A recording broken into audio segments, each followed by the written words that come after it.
What's up, everyone? I am Ernest Dove. This is the New York Mets Dove Report. Let's talk New York Mets spring training game recap, March 12th, 2026. Got to start with, do we have a Sean Manaea problem? He pitched a few innings today, topped out at about 89 miles an hour on his fastball. Looked like some of his secondary stuff was also hittable today. Post-game, when asked, he stated he's perfectly healthy, so there's no issues with the arm. He feels that he'll get to 92, 93 once the games start for real. But it's an interesting question to ask. What do we do with Sean Manaea? He's healthy. He's going to be in the opening day rotation.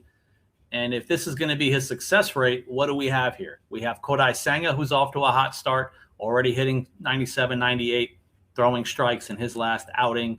You've got Holmes, who did really well in the World Baseball Classic. He's now coming back to Mets spring training at Clover Park or back at the complex. You've got Peterson.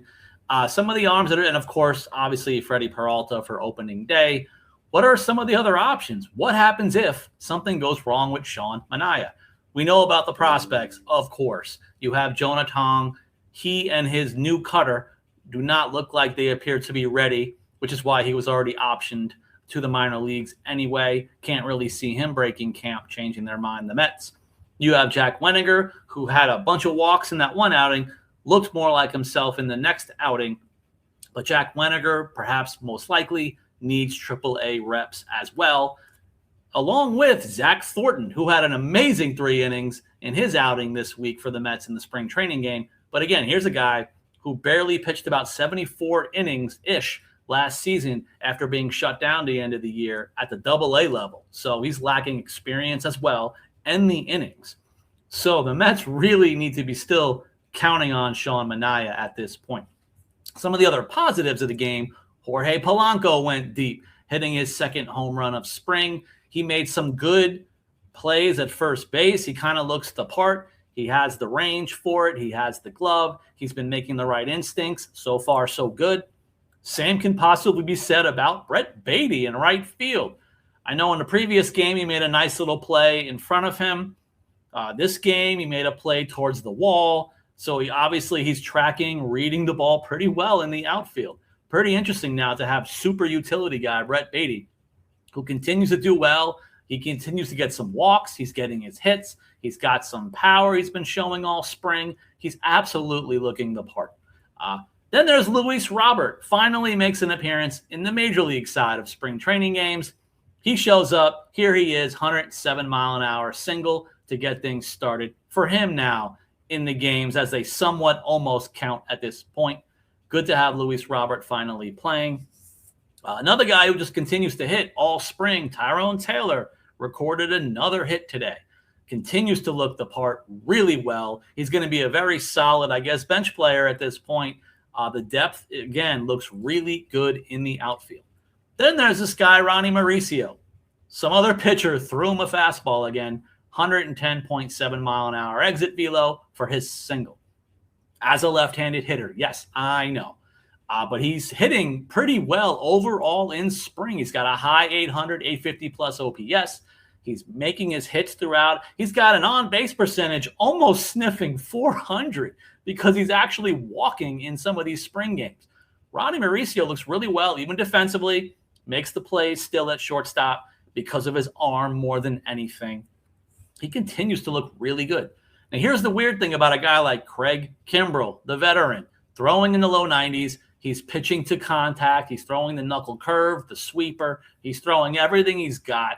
Had a scoreless inning, even though he hit a couple of batters. Interesting enough, a couple of weeks ago when I was filming him in the backfields, he hit a player in the foot.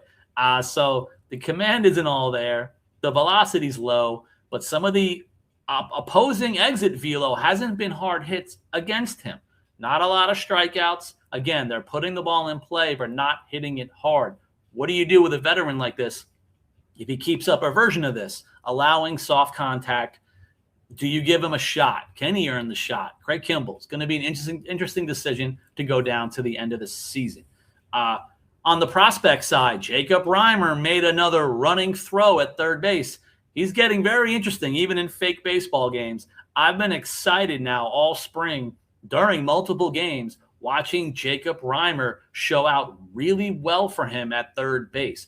Again, there's been talk about him forever in pro ball about his glove, his range, everything at third, let alone first base, which he can also technically play. But he is all of a sudden looking the part a little bit at third base. And again, with his hit tool, Jacob Reimer is a major league offensive player. He even had a hit in this game, but I'm more impressed with the latest defensive play. I'm excited for the future still above Jacob Reimer. On the pitching side, Luke Weaver's very quietly putting in a few scoreless appearances through spring training. It's what you want to see. Fake baseball, you want the veterans to look good when they get into the games. Tobias Myers, with what I'm talking about with Sean Manaea, a guy like Tobias Myers has been pretty solid. He's eating 2 to 3 innings every outing. He's looking good every outing. Is he the type of swing man that might get an immediate swing to starting pitcher role? That may come down to, again, from the earlier in spring training when David Stearns was asked, are you going with a 6-man? He basically said, well, let's see how the health plays out by camp. Well, we're 2 weeks away. We still have Manaea, who says he's healthy. That still have 6 pitchers. But I'm curious if anything happens with one, can a Tobias Myers just quietly just get right into the rotation as needed?